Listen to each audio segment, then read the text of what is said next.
This is the A Post bulkhead footwell panel for the TR4, TR4A, TR5, TR250 and TR6 models. It's made out of hardboard, 2.5mm hardboards, cut on our CNC machine. You've got all the relevant little holes around here for fixing it on, and center here as well. These we've made generic for the TR4 up until the TR6 model, so some of these slits and holes aren't necessarily relevant for your exact car, but all you simply do is float over when putting the carpet section on them.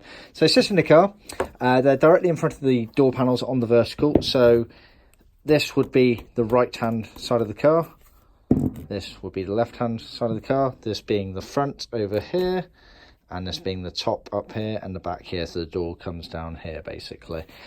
So we sell these individually, so you need a pair for your car. The carpet that covers these are sold within the carpet sets for these cars, but these are optional extras items. You may find your old ones are reusable, hence why we sell them as an optional extra.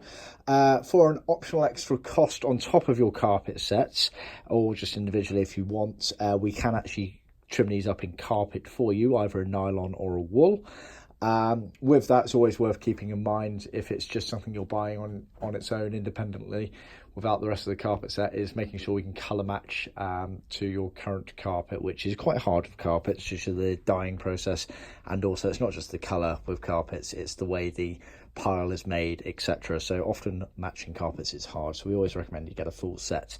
But basically that's the bulkhead A Post panel. Just to quickly show you, this is the right hand, so that is the carpet that goes over the top of it. You can see this is for right hand drive car, as the heel pad is shown here. But basically all you would do is you line up, I think it's this edge here, you glue, trim rounds, etc. You either float this or trim it out depending on what model of car you are / what side of the car it is. I believe basically it gets trimmed out for the left hand on the TR5 and 6, something to do with the bonnet release, I think, the cables there and the wires. To show you, this is effectively what it looks like if it's trimmed up.